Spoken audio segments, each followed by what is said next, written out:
तुम्हाला जे काही बोलायचं असेल, कोणालाही काही बोलायचं असेल तर प्रोजेक्टच्या संदर्भात कोणीही बोलू शकतो, त्याला काही हरकत नाहीये. तुम्ही प्रोजेक्टच्या संदर्भात बोलू शकता, कमिटीच्या संदर्भात बोलू शकता, पण कोणावर वैयक्तिक टीका आपल्याला काय करायची नाहीये. कारण आपल्याला काय फरक नाही पडत आहे कोणी काय केलं आणि कोणी काय नाही केलं त्या संदर्भात. तर वैयक्तिक टीका कोणी करू नका. आपल्याला सर्वसामंजस्यपणाने सगळ्यांना पुढे घेऊन जायचंय, बरोबर ना. आपला हेतू तोच आहे की आपल्याला आपलं घर मिळायला पाहिजे आणि आपण काय फक्त 100 घरांसाठी थोडी लढतोय. असं जर असतं तर आपण त्याला मागणी अजून एक केली असती, बाबा चल 273 ची बिल्डिंग आहे ती आमच्या लोकांना वेगळे दे, बाकी सगळ्यांना वेगळं टाक, असं थोडी आहे. उद्या आपल्याला सगळ्यांना एकत्र राहायचंय जे काही बिल्डिंग बनेल त्याच्यामध्ये. त्यामुळे तो विषय आपण सगळ्यांनी लक्षात घ्या. ठीक आहे. तर आता आपण अग्रीमेंटचे जे मुद्दे आहेत ते एक एक मुद्दे जे आपल्याला वाटतात, घे ना वाच तरी वाच ग. ठीक आहे. मच्छी खालीस काय? नाही मच्छी खालीस काय? महत्वाचं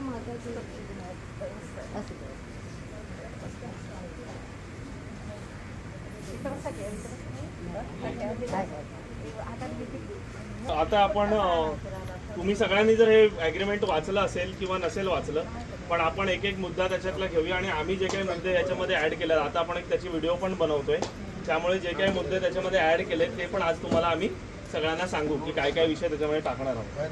तर त्याच्यामध्ये असं लिहिलेलं आहे, पान क्रमांक 4 मुद्दा क्रमांक 4 आहे. सदर संस्थेला झोपडपट्टी पुनर्वसन योजना राबविण्यासाठी विकास करारनामा आणि कुलमुक्तारनामा इत्यादी आवश्यक त्या सर्व कागदपत्रांवर स्वाक्षरी करण्यास प्राधिकृत करत आहे. कोणाला? संस्थेला म्हणजे कमिटीला. तर त्याच्यामध्ये आपण असं लिहिलेलं आहे की सदर संस्थेच्या झोपडपट्टी पुनर्विकास योजना राबविण्यास विकास करारनामा व कुलमुक्तारनामा हे संस्थेच्या विशेष सर्वसाधारण सभा दिनांक -- रोजी सर्वानुमते मान्य करण्यात आलेले आहे. त्या अनुषंगाने विकास करारनामा आणि कुलमुक्तारनामा करण्यास सदर संस्थेला प्राधिकृत करत आहोत. म्हणजे ह्याच्यामध्ये हा मुद्दा असा आहे की डेव्हलपमेंट ॲग्रीमेंट जे बनतं याच्यामध्ये असं लिहिलं आहे की कमिटी आपलं करू शकते, पण आम्हाला ते चेंज करून हवं आहे. त्याच्यामध्ये असं हवं आहे की आधी जनरल मीटिंगमध्ये ते पास होईल आणि पास झाल्यानंतर सर्वसाधारण सभेमध्ये पास झाल्यानंतर मग आपण त्याच्यामध्ये पुढे त्याला मान्यता देऊ. अशीच लगेच मान्यता मिळणार नाही. पहिल्या आधी सभासदांच्या जनरल मीटिंगमध्ये ते मान्यता करून घेण्यात येईल आणि मग विकास करारनामा त्यांना करण्यात येईल, जे काही असेल ते. दुसरा त्याच्यामध्ये आहे, सदर झोपडीधारक याद्वारे मान्य घोषित आणि कबूल करत आहेत की आपल्या स्वतःच्या घरात असलेल्या निष्कासित केलेल्या सदर झोपडीच्या अनुषंगाने संबंधित सक्षम प्राधिकरणाद्वारे निश्चित करण्यात आलेल्या निकषानुसार आपली पात्रता सिद्ध करण्याची सर्वस्वी जबाबदारी ही फक्त झोपडीधारकाची राहील. म्हणजे जे अपात्र बांधव आहेत त्यांच्यासाठीचा हा मुद्दा आहे की ह्याच्यामध्ये लिहिलं आहे की पात्रता सिद्ध करण्याची जबाबदारी फक्त त्या व्यक्तीची आहे. तर ते आम्हाला चेंज करायचं आहे की पात्रता सिद्ध करण्यासाठी आवश्यक ती कागदपत्रांची पूर्तता करण्याची जबाबदारी ही अपात्र झोपडीधारकाची राहील आणि परंतु त्यास येणाऱ्या कायदेशीर बाबींचा खर्च हा विकासक करेल. ठीक आहे. हा मुद्दा आपल्याला त्याच्यामध्ये असाच चेंज करून त्यांच्याकडून घ्यायचा आहे. दुसरं त्याच्यामध्ये त्यांनी सांगितलेलं आहे, एक मिनिट, पेज नंबर 5 मध्ये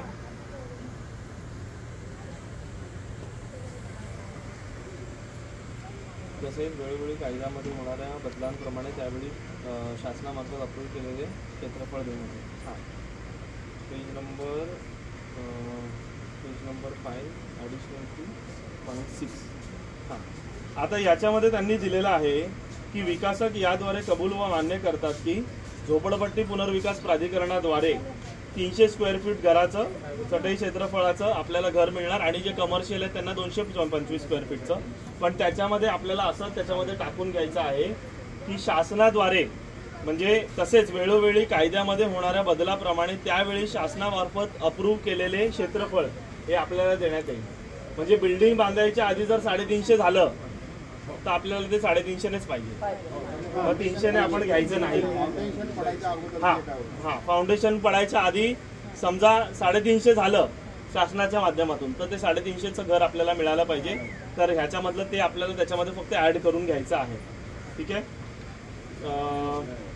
ठीक आहे. दुसरं आहे की सदर झोपडीच्या अनुषंगाने तिचे नाव 2000 रोजीच्या विधानसभा मतदार यादीमध्ये समाविष्ट असून सदर झोपडीबाबत त्याचे व तिचे नाव 2000 पूर्वीचे विद्युत देयक, रेशन कार्ड, टेलिफोन बिल, दुकाने व आस्थापना परवाना इत्यादी आवश्यक कागदपत्रे ओरिजिनल स्वरूपात उपलब्ध आहे.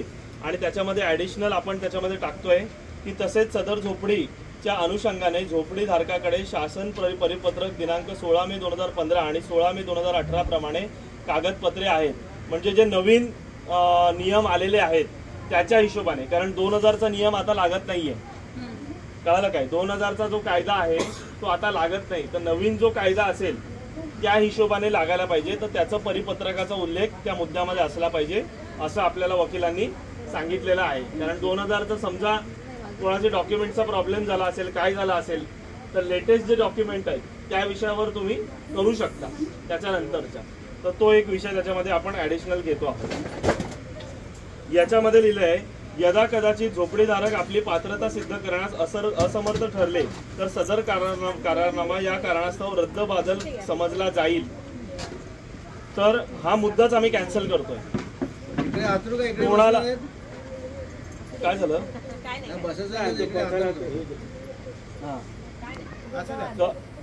ओके, हा मुद्दा आपण कॅन्सल करतो आहोत की यदा कदाचित झोपडीधारक आपली पात्रता सिद्ध करण्यास असमर्थ ठरले तर सदर करारनामा या कारणास्तव रद्दबादल समजला जाईल. म्हणजे आपल्याला हे बिल्डरला सांगायचं की हा मुद्दा तुम्ही कॅन्सल करा, कारण सगळ्यांना घर मिळण्याचा अधिकार आहे. म्हणजे पात्र असू दे, अपात्र असू दे, ज्याची झोपडी भेटली तुटलेली आहे त्याच्या समोर त्याला त्याचं घर मिळालं पाहिजे. हा आमचा मुद्दा आहे. हा बोल ना. त्या मुद्द्यामध्ये असं लिहिलेलं आहे, म्हणजे त्यांचा जो मुद्दा आहे त्यांनी लिहिलंय, जर अपात्र जी कोणाची रूम आहे त्याच्यामध्ये त्याचे पेपर वगैरे नाही भेटले तर तो पूर्ण त्याला घरच भेटणार नाही. पण तो मुद्दा आम्हाला नकोच आहे. त्या व्यक्तीने पण जबाबदारी घ्यावी आणि विकासकाने पण थोडाफार काही असेल ती मदत करावी. आणि जर आपण तो कॅन्सलच केला पूर्ण, म्हणजे जर त्याला भेटलंच नाही, तो करारनामाच रद्द झाला, तर त्याला घर भविष्यातही भेटणार नाही. म्हणजे जर अपात्र वाले जर पात्रता सिद्ध करण्यामध्ये ते अयशस्वी ठरले तर त्यांचं घर त्यांना मिळणार नाही. हा करारनामा त्यांचा कॅन्सल होऊ शकतो असा हा मुद्दा आहे. तर आपल्याला तो त्याच्याकडून कॅन्सल करून घ्यायचा. अपात्रांची झोपडी तोडली का डेमोलिशन केलं तेव्हा सगळ्यांची झोपडी तोडली. तोडताना काय सांगितलं, आम्ही पात्र करून देणार, तुम्हाला घर देणार, म्हणून आम्ही तोडायला दिली नाही. बरोबर आहे, तोडायला दिली. बरोबर आहे. म्हणूनच हा मुद्दा आपल्याला कॅन्सल करायचा आहे ना. तुम्हाला सगळ्यांना ज्यांचं घर तुटलं गेलेलं आहे त्यांना सगळ्यांना घराच्या समोर घर पाहिजे, विषय संपला. नाही तर झोपडी तोडायला पाहिजे होती आपण. हा बरोबर आहे.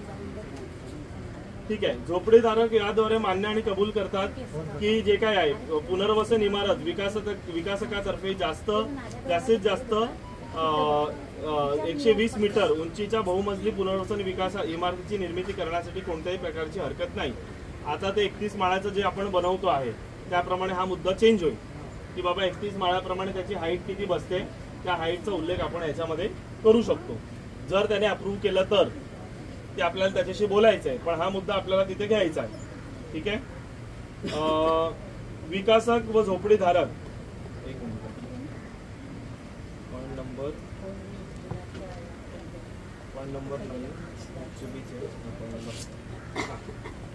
विकासक व झोपडीधारक मान्य व कबूल करतात की झोपडपट्टी पुनर्वसन प्राधिकरणाच्या मार्गदर्शक तत्वानुसार सदर बहुमजली पुनर्वसन इमारतीमधील उद्वाहने, पाण्याचे पंप, अग्निशमन यंत्रणा याचा देखभालीचा खर्च सदर पुनर्वसन इमारतींना भोगवाटा पत्र मिळाल्याच्या तारखेपासून 10 वर्षापर्यंतच्या कालावधीपर्यंत विकासकातर्फे करण्यात येईल. त्या अनुषंगाने झोपडपट्टी पुनर्वसन प्राधिकरणाच्या मार्गदर्शक तत्वानुसार संस्था, विकासक आणि देखभाल करणारी संस्था याच्यावर त्रिपक्षीय करार कार्यान्वित करण्यास सदर झोपडीधारकाची कोणत्याही प्रकारची हरकत असणार नाही. तर त्याने जे सांगितलं की लिफ्टचं मेंटेनन्स आणि फायर फायटिंग सिस्टीमचं मेंटेनन्स हे मी 10 वर्षापर्यंत स्वतः करेन आणि त्याच्यामध्ये तो करार करायचा आहे, त्रिपक्षीय करार करायचा आहे. तो करार हे करून घेणार, डेव्हलपर करून घेणार, जे काही सांगितलेलं आहे. पण त्याच्यामध्ये अजून एक जो विषय आहे तो आहे सांडपाण्याचा. तर सांडपाणी हे करण्यासाठी म्हणजे त्याचं निस्सारण करण्यासाठी एक मशीन येणार मोठी, आणि ती मशीन चालवायला एक माणूस ठेवायला लागणार. त्याचंही 10 वर्षाचं मेंटेनन्स करावं लागणार, कारण जर ते मेंटेनन्स नाही झालं तर पूर्ण परिसरामध्ये त्याचा घाणेरडा वास पसरतो. बऱ्याच ठिकाणी झोपडपट्टींमध्ये हा प्रॉब्लेम सुरू झालेला आहे. बऱ्याच ठिकाणी एसआरएचे जे हे आहेत तिकडे तुम्ही बघितलं असेल एक पिवळ्या कलरची गाडी येते ते सगळं काढून घेऊन जायला, कारण ती घाण साफ होऊ शकत नाही. त्यामुळे ते साफ करण्यासाठी पण 10 वर्षाचं मेंटेनन्स आपल्याला ह्याच्यामध्ये क्लासमध्ये त्याच्याकडून टाकून घ्यायचं आहे. ओके करा ना. झोपडपट्टी धारक याद्वारे मान्य आणि कबूल करतात की सदर झोपडपट्टी पुनर्वसन प्राधिकरण योजनेअंतर्गत भूभागावर कोणत्याही प्रकारचे संक्रमण शिबिर बांधण्यात येणार नसून विकासकातर्फे जे झोपडीधारक आपली राहती जागा झोपडे रिकामी करून आपल्या सोयीनुसार स्वप्रयत्नाने अन्यत्र राहण्याची तात्पुरती व्यवस्था करतील अशा सर्व झोपडीधारकांना सदर झोपडीमधून स्थलांतरित करण्यासाठी आगाऊ मासिक भाडे मिळेल. हे जे लिहिलेलं आहे त्याच्यामध्ये अजून एक पॉईंट आपल्याला ऍड करायचा आहे की झोपडपट्टी पुनर्विकास प्राधिकरण यांच्या परिपत्रक 210 या हिशोबाने देण्यात येईल जे काही भाडं असेल ते, आणि भाडेवाढ एसआरएच्या नियमाप्रमाणे करण्यात येईल. म्हणजे तो म्हणेल की बाबा मी तुम्हाला 1000 रुपये वाढवून देतो, याच्यामध्ये त्याने लिहिलेलं आहे की मी दर वर्षाला तुम्हाला 2 वर्षांनी 1000 रुपये वाढवून देतो. तर आपल्याला त्याला सांगायचं आहे की तू टक्केवारी लिही, 10%, 15% त्याच्यामध्ये वाढ कर. 1000 रुपये असे वाढवू नकोस. 10%, 15% जे काही आहे ते भाड्यामध्ये वाढ मिळाली पाहिजे, कारण तो एसआरएचा नियम असं सांगतो 5%. पण आपण त्याला सांगूयात की आम्हाला 10% ते 15% आम्हाला त्याच्यामध्ये वाढ करून पाहिजे. नंबर 7. ओके, आता याच्यामध्ये लिहिलेलं आहे झोपडीधारक याद्वारे कबूल आणि मंजूर आणि मान्य करीत आहेत की सदर भूभागावर उभारण्यात येणाऱ्या इमारतींचे आराखडे प्लॅन सादर करण्याचे मंजूर करण्यात आलेला आराखडा प्लॅन यात सुधारणा करण्यासाठी अर्ज करून बदलण्याचे सर्व अधिकार सर्वस्वी विकासकाच्या अधीन राहतील. परंतु यास झोपडपट्टी पुनर्वसन प्राधिकरण आणि विकास नियंत्रण आणि प्रवर्तन नियमावली 2034 अंतर्गत 3310 मधील तरतुदींची मर्यादा राहील. मग त्याच्यामध्ये आपण लिहिलेलं आहे, म्हणजे असं आहे की उद्या कोणताही प्लॅन चेंज झाला, उद्या कोणताही जो काही तुम्हाला प्लॅन दिलेला आहे तो चेंज झाला तर त्याचे सगळे अधिकार हे विकासकाकडे राहणार. तुम्ही त्याच्यामध्ये काही करू शकणार नाही. पण त्याच्यामध्ये आम्ही हे टाकलेलं आहे की परंतु कोणत्याही परिस्थितीत पुनर्वसन घटक इमारतीचे बांधकाम हे योग्य, हवेशीर, मुबलक सूर्यप्रकाश, त्याचप्रमाणे पुनर्वसन मजल्यावर मोकळी जागा, तसेच पुनर्वसन इमारतीच्या बाजूला मोकळी जागा ठेवण्यात येईल. बरोबर ना? म्हणजे तुझा आराखडा तू कसाही बदल, तुला जो काही आराखडा बदलायचा असेल, तुझा जो सेल कंपोनंट म्हणजे तुझे विक्री घटकामधले जो आराखडा आहे तो कसाही बदलला तरी चालेल. पण पुनर्वसन इमारतीमध्ये जे आता उच्च न्यायालयाने पण सांगितलेलं आहे की प्रत्येक झोपडीधारकाला मुबलक सूर्यप्रकाश, हवेशीर हे पाहिजे, रूम पाहिजे. बरोबर ना? उद्या त्याच म्हणजे आपण झोपडीमध्ये राहत होतो म्हणून बिल्डिंग मध्ये चाललोय, फरक फक्त टॉयलेट बाथरूम आतमध्ये पाहिजे म्हणून चाललोय का? एका चांगल्या कंडिशन मध्ये राहायला चाललोय, तर तो मुद्दा आपल्याला त्याच्यामध्ये टाकून घ्यायचा आहे.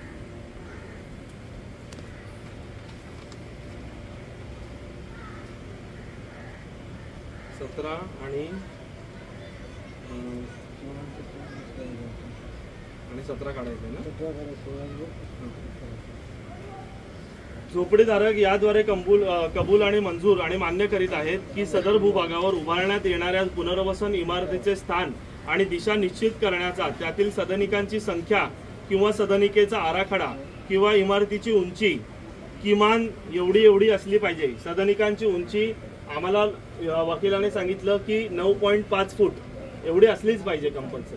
ते तुम्हाला याच्यामध्ये लिहायला पाहिजे की 9, आणि वापरण्यायोग्य उंची असे पण सांगितले नाही. वापरण्यायोग्य उंची त्याची 9.5 फूट हा मिळण्याचा तुमचा अधिकार आहे. त्यांनी किती दिली होती? नाही, त्याने काहीच लिहिलं नाही त्याच्यामध्ये.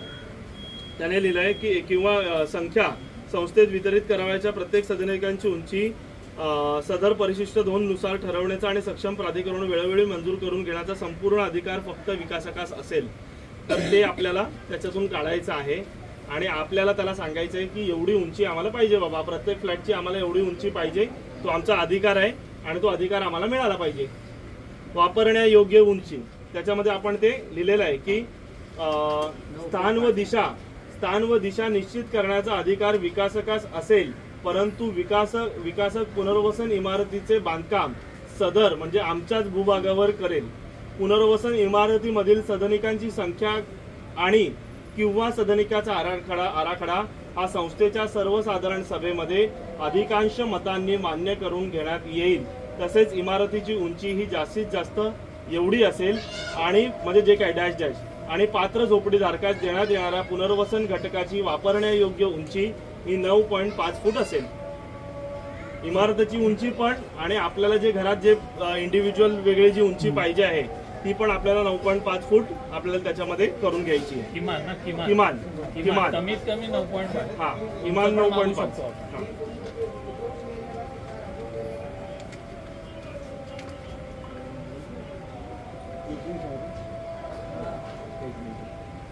Point number 9. ठीक. विकासक याद्वारे अशी हमी देतात की सदर भूभागावरील पुनर्वसन इमारतींच्या जागेवरील सर्व झोपड्या जमीनदोस्त करून सदर जागा बांधकामास उपलब्ध करून मिळाल्यापासून सक्षम प्राधिकरणाकडून सदर बांधकामास आवश्यक त्या सर्व परवानग्या मिळाल्यानंतर सदरचे पुनर्वसन इमारतीचे बांधकाम पुढील 36 महिने अधिक 6 महिने वाढीव कालावधीत पूर्ण करतील. परंतु कोणत्याही नैसर्गिक आपत्ती, युद्ध प्रसंग, बांधकामाच्या साहित्याचा तुटवडा, सभासदांचे व संस्थेच्या कार्यकारी समितीचे आपापसातील वाद अथवा इतर अन्य न्यायालयीन स्थिती प्रकरणे उद्भवल्यास सदर बांधकामाच्या निर्धारित कालावधीची मुदत बिनशर्त वाढवण्यात येईल असं त्याने सांगितलेलं आहे. म्हणजे त्याने असं सांगितलं की जर कोणत्याही प्रकारे ह्याच्यामध्ये जर काम वाढलं तर तुम्ही त्याला विरोध करू शकत नाही. बिनशर्त तो वाढवून घेऊ शकतो त्याचा जे काही वेळ आहे तर मग तो पूर्ण आपल्याला कॅन्सल करायचा आहे. सदर बाबतीत विकासकाद्वारे संस्थेला लेखी स्वरूपात कळवले जाईल. बिनशर्त वगैरे असे शब्द आपण त्याच्यामध्ये घेऊ शकत नाही कारण इतके दिवस इतके वर्ष आपण फसलेलो आहोत. तर आपल्याला त्याच्यामध्ये बदलून असं घ्यायचं आहे की कालावधीच्या मुदतवाढीबाबत संस्थेच्या सर्वसाधारण सभेमध्ये बहुमताने निर्णय घेण्यात येईल. म्हणजे समजा बाबा उद्या तुझं काम थांबलं तर जनरल मीटिंग लागणार. त्या जनरल मीटिंग मध्ये सगळ्यांच्या मतांनी जे काही फायनल होईल ते पुढे. सगळ्यांनी ठरवलं नाही तुला वेळ द्यायचा तर वेळ देणार. सगळ्यांनी ठरवलं तुला वेळ नाही द्यायचा तर आम्ही नाही वेळ देणार. हे सर्वानुमते ठरलं पाहिजे. असेल तर मग आगाऊ भाडं घ्यायचं. हा ते जे काही आहे ते आपण मीटिंग मध्ये करू शकतो. तेव्हा ते जे काही आगाऊ भाडं घ्यायचंय काय घ्यायचंय ते आपण सगळं मीटिंग मध्ये करू शकतो.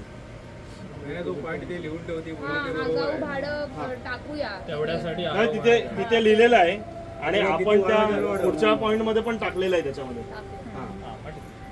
झोपडीधारक याद्वारे कबूल, मंजूर आणि मान्य करीत आहेत की सदरचे पुनर्वसन इमारतीचे बांधकाम एकाच वेळी आणि किंवा टप्प्याटप्प्याने असे झोपडीधारकांचे गाळे जमीन मोकळे करून मिळण्यावर अवलंबून राहील.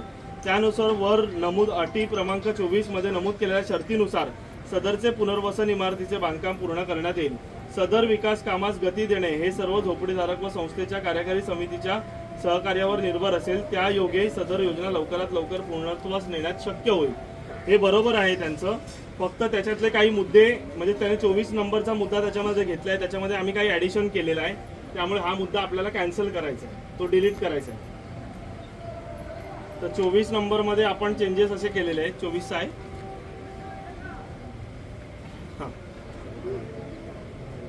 झोपडीधारक याद्वारे कबूल, मंजूर आणि मान्य करीत आहेत की सदर भूखंडाचा विकास करण्यासाठी झोपडपट्टी पुनर्वसन प्राधिकरण, बृहन्मुंबई महानगरपालिका, MMRDA, जिल्हाधिकारी, पर्यावरण मंत्रालय किंवा इतर कोणत्याही शासकीय, निमशासकीय कार्यालय यांच्याकडून आवश्यक त्या ना हरकत प्रमाणपत्रे, मंजुरी प्रमाणपत्रे इत्यादी परवानग्या घेण्याचे सर्वस्वी अधिकार विकासकास असून सदर बाबतीत झोपडीधारकांची कोणत्याही प्रकारची हरकत असणार नाही. सदर आवश्यक असलेल्या मंजुऱ्या, परवानग्या घेण्यासाठी आणि त्यामध्ये फेरबदल करण्याचा तसेच करण्यात आलेला सदर फेरबदला झोपडपट्टी पुनर्वसन प्राधिकरण किंवा सक्षम प्राधिकरणाकडून वेळोवेळी करण्याचा संपूर्ण अधिकार फक्त विकासकास असेल. तर त्याच्यामध्ये आम्ही पुढे हे सांगितलेलं आहे की परंतु कोणत्याही पुनर्वसन इमारतीचे बांधकाम आराखड्याच्या करारनाम्यातील अटी व शर्तींना ते अधीन असतील. म्हणजे बाकी तू सेल कंपोनंट मध्ये तुला जे काही बदल घ्यायचे, जे काही करायचे ते तू तुझं करू शकतोस. पण आमचं जे रिहॅबची बिल्डिंग आहे, SRA ची बिल्डिंग आहे, त्याच्यामध्ये जे काही बदल करायचे असतील ते आमच्या अटी शर्तींवर केले जातील, त्याच्यामध्ये आम्ही थांबणार नाही. ठीक आहे. त्याच्या पुढचा मुद्दा असा आहे 25 झालाय ना, बरोबर आहे. झोपडीधारक याद्वारे कबूल, मंजूर आणि मान्य करीत आहेत की विकासक प्राधिकरणाच्या नियमानुसार आजूबाजूला असलेल्या झोपडपट्ट्यांच्या विकासकाचे काम आजूबाजूच्या संस्थांबरोबर करार करून स्वीकारतील. म्हणजे आजूबाजूची झोपडपट्टी घेऊन ती पण आपल्यामध्ये मर्ज करण्याचा हा मुद्दा आहे. कळलं का? झोपडपट्टी धारक याद्वारे कबूल, मंजूर आणि मान्य करीत आहेत की विकासक प्राधिकरणाच्या नियमानुसार आजूबाजूला असलेल्या झोपडपट्ट्यांच्या विकासाचे काम आजूबाजूच्या संस्थांबरोबर करार करून स्वीकारतील.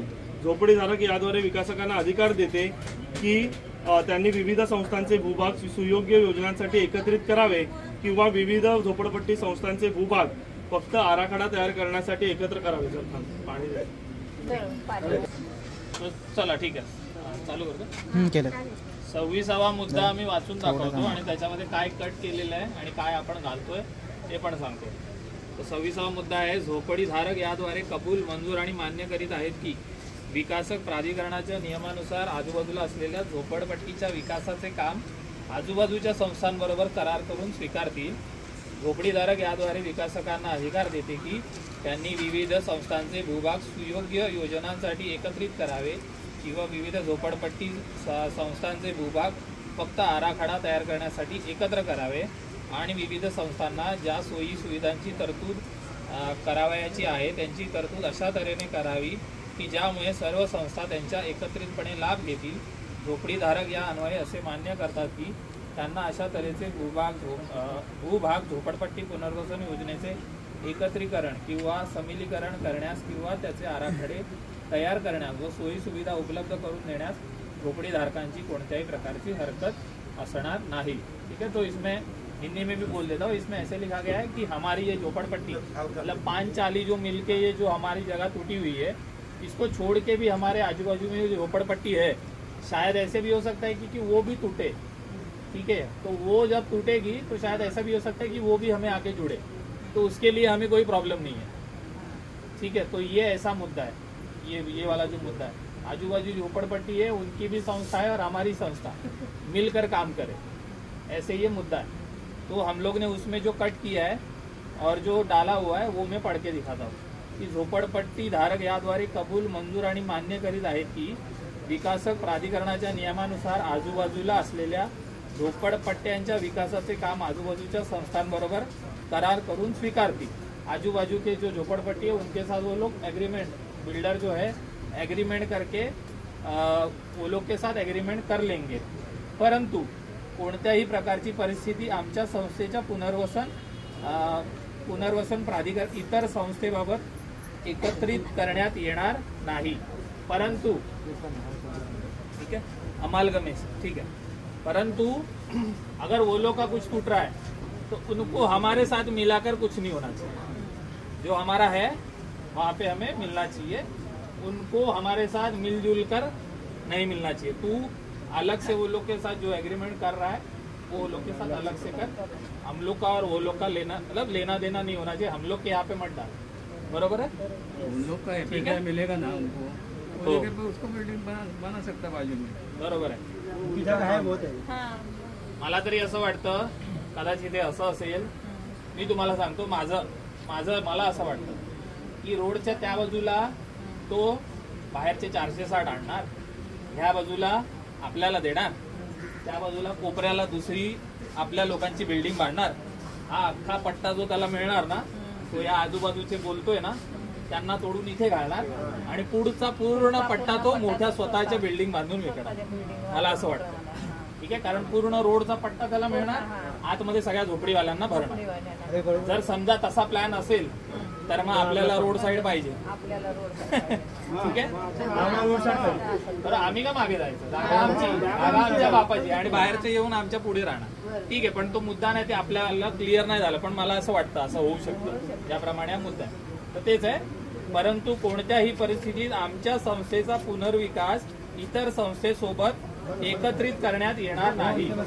ठीक आहे. दुसऱ्यांचा पुनर्विकास आमच्या सोबत एकत्रित करायचा नाही. संपला विषय. तू त्यांच्याबरोबर काय अग्रीमेंट करायची कर, परंतु आम्हाला त्याच्यावर हरकत आहे, आमच्या बरोबर एकत्र नाही करायचं. संपला विषय. ठीक आहे, ठीक आहे. पॉइंट नंबर 27 ते 31 हे मुद्दे त्याचा काही प्रॉब्लेम नाहीये, ते म्हणाले 31 पर्यंत काही प्रॉब्लेम, 27 ते 31. ठीक आहे, 32.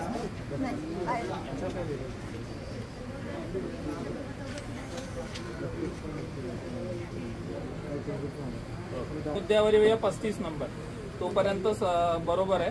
35व्या मुद्द्यावर येऊया, बरोबर ना? ठीक आहे. झोपडीधारक याद्वारे कबूल मंजूर मान्य करीत आहे की सदर भूभागावर बांधण्यात येणाऱ्या पुनर्वसन इमारतीमधील सदनिका, सदरच्या सदनिका गाळाधारकास झोपडपट्टी पुनर्विकास प्राधिकरणाच्या मार्गदर्शन तत्वांचे कलम 1 ते 18 पान क्रमांक 20च्या तरतुदीनुसार सदरच्या झोपडपट्टी पुनर्विकास प्राधिकरणाच्या योजनेमधील सदर सदनिकेचा ताबा मिळाल्याच्या तारखेपासून तिथे लिहिलेलं आहे त्यांनी 10 वर्ष. ठीक आहे, 10 वर्ष, किती 10 आहे, 10 वर्षापर्यंत सदर सदनिका अन्य कोणत्या त्रयस्थ पक्षकारास विकता येणार नाही किंवा भाडेपट्ट्याने देता येणार नाही. परंतु SRA नियम बदललेले आहेत. ठीक आहे, हे ज्यावेळेला अग्रीमेंट बनवलेलं तेव्हा पण बदललेलेच होते, त्यांनी 10 टाकलेलं आहे. परंतु विकण्याचा आणि भाड्यावर देण्याचा अधिकार 5 वर्षानंतर झोपडीधारकांना आहे, तो बदललेला आहे. तो इथे घालून घ्यायचा. कोणाला जर विकायचं असेल घर 5 वर्षानंतर आपलं घर तयार झाल्यावरती विकू शकतात. ठीक आहे, तो वो हमें 10 का 5 साल यहाँ पे करके लेना. ठीक आहे, अजून काय असे या हमीपत्राद्वारे अशाचे हमीपत्र देणे झोपडीधारकावर बंद राहील. या अटींचा भंग झाल्यास कायदेशीर वारस प्रकरण वगळता सदर सदनिकेचा ताबा किंवा योग्य त्या कायदेशीर कारवाई करण्याचा संपूर्ण अधिकार झोपडपट्टी पुनर्वसनचा राहील. म्हणजे 5 वर्षांच्या आधी कोणी विकलं आणि जर ते SRAला समजलं तर SRA त्याच्यावरती ऍक्शन घेऊ शकेल किंवा ती रूम स्वतःच्या ताब्यात घेईल. मग ती ना मालकाची राहणार ना विकत घेणाऱ्याची राहणार, व ती होणार गव्हर्नमेंटची. ठीक आहे, तर मग ते त्यांचा भाग आहे. 5 वर्ष स्वतः राहिलं पाहिजे, 5 वर्ष राहिलं पाहिजे आणि 5 वर्षानंतर आपल्याला विकण्याचा हक्क आहे झोपडीधारकांना नवीन नियमानुसार. ठीक आहे, ठीक आहे. मग 36 पासून 39चे मुद्दे आहेत जे आपले 39 पर्यंत ते मुद्दे बरोबर आहेत आणि 40व्या याच्यामध्ये आपल्याला बदल पाहिजे. हा, तर पूर्ण लिहिलेलं आहे पण त्याच्यामध्ये काही मुद्दे ते आपल्याला नको आहेत तेवढं फक्त काढून टाकलेलं आहे, आपलं काही एक्स्ट्रा घातलेलं नाही 40व्या मध्ये. तर 40व्या मुद्दा मी वाचून दाखवतो. झोपडीधारक याद्वारे कबूल मंजूर आणि मान्य करीत आहेत की ते किंवा त्या सदर संस्थेचे सभासद होतील आणि ते त्या सदर संस्थेचे प्रत्येकी 50 रुपये मूल्य असलेले 5 पूर्ण अदा केलेले समभाग शेअर्स संपादित करतील. तसेच झोपडीधारक सदर संस्थेचे महाराष्ट्र सहकारी संस्था अधिनियम 1960 अन्वये नियंत्रित केल्या जाणाऱ्या झोपडपट्टी पुनर्विकास प्राधिकरणाच्या सहकार कक्षाच्या नियमावली यांचे काटेकोरपणे पालन करतील. झोपडीधारक सदर विकास कामाबाबत सर्व पत्रव्यवहार फक्त संस्थेकडेच करतील. झोपडीधारकांतर्फे वैयक्तिकरित्या आलेल्या कोणत्याही पत्राची दखल विकासकाकडून घेतली जाणार नाही. ठीक आहे, तर मग जो पण काही पत्रव्यवहार आहे तो फक्त सोसायटीच्या मार्फतच होईल असं याच्यामध्ये लिहिलेलं आहे. आणि जो काही पत्रव्यवहार असणार ते जर तुम्ही एकाने जरी पत्र लिहिलं तर ते ग्राह्य धरलं जाणार नाही असं लिहिलं. तर आम्ही तोच मुद्दा जो आहे तो काढून टाकलाय, कारण आताही तेच होत होतं. ज्या वेळेला आपण म्हणत होतो की विकासक काम करत नाहीये, आपण पत्र टाकत होतो त्यावेळेला दरवेळेला आपल्याला हेच म्हटलं जात होतं की कमिटीचं लेटर हवं. तर उद्या उठून ते नको व्हावं. कमिटी लोकांसाठी आहे, तर लोकांनी जर काही कंप्लेंट आहेत जर त्या टाकल्या आहेत तर त्याही तितक्याच महत्वाच्या आहेत. तर मग तो मुद्दा काढून टाकलाय की लोकांनी टाकलेलं कंप्लेंट जे काही असतील पत्र असतील त्यांना ग्राह्य धरणार जाणार नाही असं नाही, त्यांना पण ग्राह्य धरलं गेलं पाहिजे. सोबत सोसायटीच्या लेटरलाही तेवढंच ग्राह्य धरलं पाहिजे. सोसायटीचं तर ग्राह्य धरणारच, पण लोकांनी टाकलेल्या तक्रारीचं पण तेवढंच ग्राह्य धरलं गेलं पाहिजे. ठीक आहे, पुढे 41. ठीक, 41वा मुद्दा. विकासक मान्य करतात की पुनर्वसन इमारतीच्या बांधकामांमध्ये विकासकातर्फे काही दोष राहिल्यास बांधकाम पूर्ण झालेल्या तारखेपासून 3 वर्षांपर्यंत त्याची दुरुस्ती करण्याची संपूर्ण जबाबदारी विकासकावर राहील.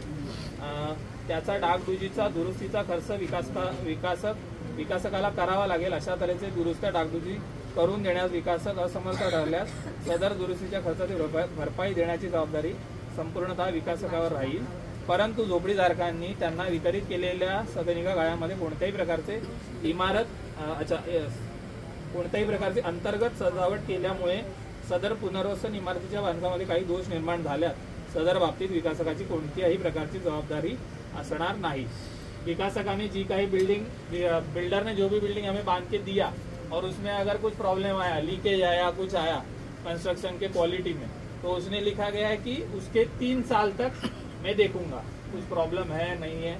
तो वो हम लोग ने डाला हुआ है कि वो 5 साल तक होना चाहिए, ठीक है, 3 साल नहीं 5 साल तक होना चाहिए, 2 साल और बढ़ा के हमने मांगा हुआ है। और उसके बाद उसने जो लिखा है, अगर वो प्रॉब्लम किसी ने अंदर घर के काम किया हुआ है, कोई घर मिलने के बाद थोड़ा इंटीरियर करते, कोई फर्नीचर डालते, अपने हिसाब से किचन बनाते, तो वो हिसाब से, तो उसमें लिखा गया है हम लोग ने की गाळ्यांमध्ये कोणत्याही प्रकारचे इमारत आराखड्या विरोधातील बांधकाम, ठीक आहे, केल्यामुळे सदर पुनर्वसन इमारतीच्या बांधकामामध्ये काही दोष निर्माण झाल्यास सदर बाबतीत विकासकाची कोणत्याही प्रकारची जबाबदारी राहणार नहीं, ठीक है। उसने जो प्लान लिख के दिया है उसके अलावा अगर कुछ लोगों ने किया तो फिर वो विकासक की जवाबदारी नहीं होगी, बरोबर है। वो उसका बात भी सही है, अगर हम कुछ करेंगे वहाँ पे, अगर उससे कुछ तकलीफ हो रहा है तो फिर वो हमारा भरना धरना है, तो वो विकासक नहीं देखेगा। अगर विकासक के काम में अगर कुछ कमियां हैं तो वो 3 साल नहीं 5 साल तक वो देखेगा। 5 साल तक कुछ भी दिक्कतें आएगी हमें हमारे घर में, तो विकासक वो दुरुस्ती करके हमें देगा, और अगर वो नहीं करके देगा तो उसके ऊपर ही उसकी लायबिलिटी रहेगी, ठीक है। ये भी उसने लिखा हुआ है। गॅरंटी दुसरी गोष्ट काय माहितीये, त्याने वरच्याने काम केलं समजा याचे कोण काय पटकन करणार नाही आणि कोणी करणार याच्याकडे पैसा येतो, उद्या खालच्याला कळलं तर त्याची जबाबदारी कोणी घ्यायची? आज असं माझ्या बाजूला झालेलं होतं एकाने वरती काम केलं तर खालच्या घरावर जर गळण्याचा प्रॉब्लेम आला तर त्यावेळी त्याला जी सोसायटी वगैरे असेल, ठीक आहे, तर ती छाननीशा करेल की नक्की काय कशामुळे झालेला आहे, आणि जो पण व्यक्ती त्याच्यासाठी जबाबदार असेल त्याला गृहीत धरायला हवं। आणि त्यासाठी ते ज्या वेळेला नवीन कमिटी येईल त्यावेळेला सगळ्यांकडून पारित घ्यायचं की बाबा लोकांना मंजूर आहे, जर तुम्ही तुमच्या घरी काम करून घेताय तर तुमचं घर सोडून बाकीच्यांना जर त्याचा त्रास झाला तर त्याची नुकसान भरपाई त्या मालकाची जबाबदारी, संपलावी सोसायटीची जबाबदारी, याच्यामध्ये नाही येणार। ही आपली बिल्डिंग बरोबर आहे, तुमचा मुद्दा बरोबर आहे, पण ती सोसायटीची जबाबदारी आणि ती मीटिंग घेऊन ते पास करून घेण्याची जबाबदारी सोसायटीची, आणि लोकांनी मान्य करण्याची जबाबदारी लोकांची। तुम्हाला काम करायचं तर मान्य करा, अगदी बरोबर आहे। पुढे 43 ठीक आहे, 42, 43, 44 हे बरोबर आहेत मुद्दे, ठीक आहे। त्याच्यानंतर 45 काढायचं आहे, बरोबर आहे। झोपडीधारक कबूल मंजूर मान्य करीत आहे, विकासकाला विक्री इमारतीवर कर्ज घेण्यास उभा राहील, अशा कर्जावर रकमेची परतफेड करण्याची संपूर्ण जबाबदारी विकासकाची राहील, ठीक आहे। त्याच्यामध्ये अजून एक मुद्दा ऍड करून घेऊया, यामध्ये जो पण आहे इकडे प्रोजेक्ट होईल त्याची संपूर्ण जबाबदारी विकासकाची राहील। बिल्डर का ही जवाबदारी रहेगा, उसने ऐसे लिख के दिया है, हम एक चाहिए तो सेंड एंड ऑर्डर डाल दे, इसका किसी भी प्रकार से झोपड़ी धारक का लेना देना नहीं होगा, खत्म। बिल्डर करून गॅरंटी पाहिजे ना कामाची, किती वर्षाची किती हो हो ती देईल, ती त्याने लिहून लिहिलंय ना 36 महिने आणि 42 महिने त्यांनी लिहिले, 36 महिने 3.5 अडीच महिने दिलेले आहे।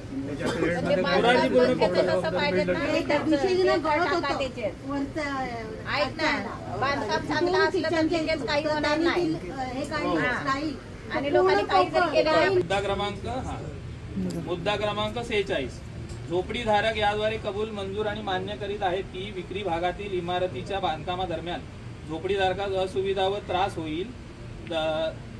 झोपडीधारक याद्वारे कबूल करीत आहे की ते त्या चालू असलेल्या बांधकामामुळे आणि त्यांना दिलेल्या उत्पन्न होणारा त्रास किंवा असुविधा यांच्याबाबत कोणतीही हरकत घेणार नाहीत किंवा कोणत्याही प्राधिकरणाकडे सदर बाबतीत कोणत्याही प्रकारची तक्रार करणार नाही, ठीक है। तो हमारा घर बांध के देने के बाद जो बिक्री भटक वहाँ पे बनेगा, सेल वाला वो बोल रहा है, तो उसके लिए कुछ भी हमें कुछ दिक्कतें आती है, ठीक है, कोई भी प्रकार की किसी भी प्रकार की अगर प्रॉब्लम आती है तो उससे वो हमें चलेगी, ऐसा उन्होंने लिखा हुआ है। उसके खिलाफ आप उसके खिलाफ तकरार नहीं कर पाएंगे, ठीक है। अभी हमने चेंज किया वो, तो वो हम लोग ने चेंज किया है, ठीक है। तो विकासक याद्वारे, ठीक है, अभी उसने क्या बोला था, झोपड़ी धारक कबूल कर रहे, तो हम लोग ने लिखा है विकासक याद्वारे कबूल मंजूर आणि मान्य करीत आहे की विक्री भागातील इमारतीच्या बांधकामादरम्यान झोपडीधारकास कोणतीही असुविधा आणि त्रास होणार नाही. बराबर. तू हमें लिख के दे कि हम ये लोग को तकलीफ नहीं होगी. ठीक आहे. आगे विकासक याद्वारे कबूल करीत आहे की ते त्या चालू असलेल्या बांधकामामुळे झोपडीधारक आणि पुनर्वसन इमारतीत कोणताही त्रास आणि असुविधा होणार नाही. ठीक है. तो तू हमें लिख के दे कि मेरे काम के वजह से झोपड़ीधारक और पुनर्विकास की जो बिल्डिंग है उनमें रहने वालों को किसी भी प्रकार की दिक्कतें या बाधाएं नहीं आएंगी. तू हमें लिख के दे. हम नहीं लिख के देंगे कि हमें कुछ प्रॉब्लम नहीं है. तू हम लोग को लिख के दे कि तू हम लोग को प्रॉब्लम नहीं देगा. ये तो वो मुद्दा है. पुढे. ठीक है. तो 47 और 48 मुद्दा जो है वो हम लोग ने वैसे ही रखा हुआ. ठीक है. लास्ट. ठीक है. तो ये हो गया उनका एग्रीमेंट के सारे मुद्दे. तो इसके आगे अभी हम लोग को क्या डालना है उसके अंदर एडिशन, तो वो हम लोग यहाँ पे पढ़ के दिखाते हैं.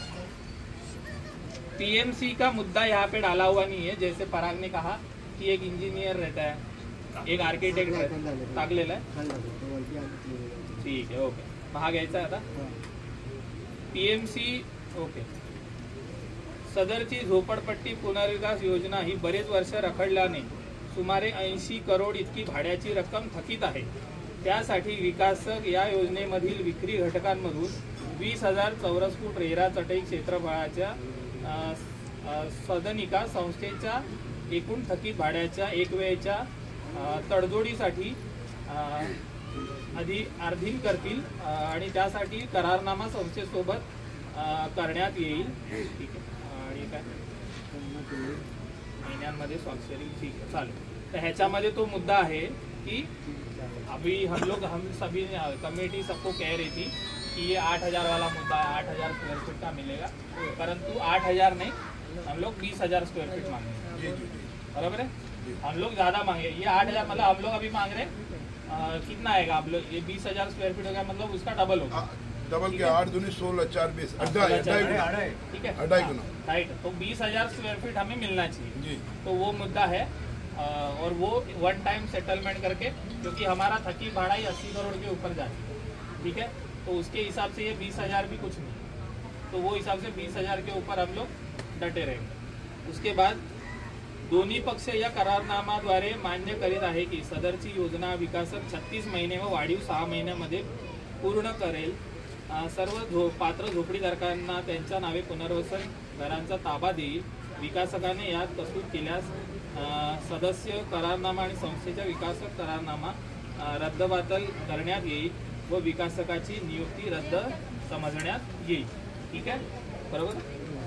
हां. नॅचरली जर ह्या पूर्ण ह्याच्यामध्ये संस्था आणि विकासक, ठीक है, दोनों पक्ष मान्य कर दोनों पक्ष मान्य कर रहे हैं कि जैसे बिल्डर ने लिख के दिया है कि 36 महीना और ऊपर 6 महीना, ये कार्यकाल होने के बाद भी अगर पात्र सभासदों को, ठीक है, किसी भी प्रकार की बाधाएं आने के बाद भी अगर उनको भाड़ा ना मिलता रहे और घर ना मिले, ठीक है, तो बिल्डर खुद से बाहर चले जाएंगे. ठीक है. तो वो उसके ऊपर हम लोग एक्शन ले पाएंगे. ये मुद्दा है यहाँ पर.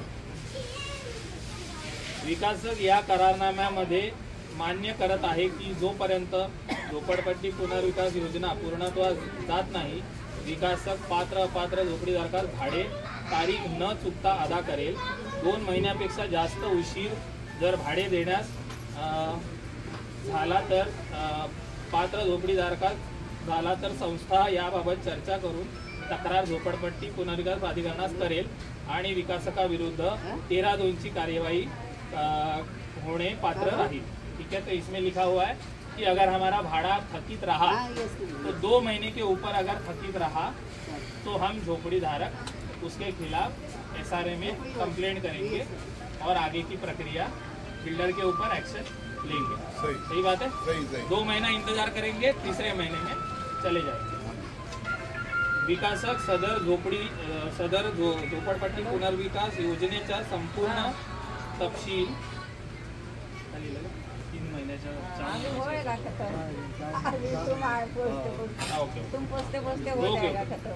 विकासक सदर झोपडपट्टी पुनर्विकास योजनेचा संपूर्ण तपशील दर 6 महिन्यांनी सर्वसाधारण सभा घेऊन सर्व सभा योजनेची प्रगती अहवाल देण्यास बांधील राहील। ठीक है, ये जैसे SRA का नियम है कि सोसाइटी को मिलके बिल्डर के साथ जो भी कुछ काम हो रहा है हर 6 महीने में लोगों के सामने आके उसकी एक जनरल मीटिंग लेके उसमें आपको जानकारी देनी है। तो ये विकासक की भी जिम्मेदारी रहेगी कि वो लोगों के सामने आए और जितना काम हुआ है और आगे क्या होने वाला है उसकी जानकारी दे। ठीक है, और वो होना ही चाहिए, क्योंकि ये 1 साल में तो कुछ भी हुआ नहीं। साल खत्म होने आया इनका तभी हुआ और वो भी कुछ सफल हुआ नहीं। 6 महिने चुकीचं आहे, 3 महिन्याची टाकली पाहिजे। काय म्हणता? 3 महिन्यात टाकलं पाहिजे त्याच्यामध्ये। ठीक आहे ना, 3 महिन्यात किंवा 4 महिने झालं, 6 महिने जास्त होत आहे। चालेल, ठीक आहे, 4 महिन्याची आपण टाकूया। 4 महीने करूया, साल में 3 सभा 4 महिन्याची आपण टाकूया। ठीक आहे। सदर संस्थेमधील अपात्र झोपडीधारकास सर्वतोपरी मदत विकासकाकडून होईल। पात्र होण्यास संपूर्ण कायदेशीर आर्थिक मदद विकासक करेल। ठीक है, म्हणजे अपात्रचा मुद्दा परत घेतला आम्ही। अपात्र का मुद्दा लिया है कि जो भी उनके लिए खर्चा वगैरह होगा पात्र करने के लिए, तो वो जो खर्चा रहेगा उसके लिए विकासक उन्हें मदद करेगा। तो जो एक राशि जो SRA में भरनी होती है वो पात्र सभासद भरेंगे, उसका कुछ प्रॉब्लम नहीं है, परंतु जो आगे जो पात्र करवाने के लिए खर्चा लगता है वो खर्चा बिल्डर करेगा। एक राशि भरनी पड़ती है, लीगल जो है वो लीगल जो भरना है वो झोपड़ी धारक और जो घुस देते हैं ब्लैक मनी वो बिल्डर, और जो भी उसके पीछे पात्र करवाने के लिए जो भी खर्चा लगता है वो बिल्डर करे। ठीक है, तो वो मुद्दा यहाँ पे फिर से डाला हुआ है, क्योंकि इसमें वो ये एक एग्रीमेंट में डाला हुआ था कि उसका पूरा खर्चा और उसकी पूरी जिम्मेदारी ये झोपडी धारक की रहेगी। ठीक है।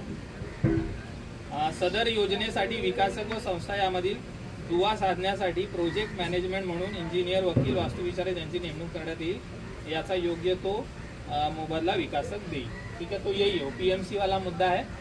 आर्किटेक्ट रहेगा, इंजीनियर रहेगा, वकील रहेगा, वो हम लोग अपॉइंट करेंगे, परंतु उनका जो भी खर्चा आएगा वो विकासक उनको अदा करेंगे हमारी तरफ से। और इसमें और एक मुद्दा यहाँ पे रह गया है जो हमें ऐड करना है कि जो हमारे ऊपर BMC का 17 करोड़ का टैक्स है, लैंड वो हमारी पूरा जो भी टैक्स रहेगा, जो भी गवर्नमेंट का फी रहेगा, वो भरने की पूरी जिम्मेदारी विकासक की रहेगी। नहीं तो कल बिल्डिंग जाने के बाद हमें पता चला कि BMC आ गई पैसा मांगने के लिए, तो वो जो भी है 20-30 करोड़ रुपया हम लेने वाले हैं, 30 करोड़ रुपया वो टैक्स में ही चला जाएगा। हाँ, उसको एंट्री कर लीजिए। हाँ, तो वो भी हमें इसमें मंजूर करवा के बोलेगा, उसकी पूरी जिम्मेदारी विकासक की रहेगी। ठीक है, सब फाइनल कर दीजिए। तो तुम लोग की वजह से ये बंद पड़ा है तो तुम लोग ही करो। ठीक है, तो थांबो।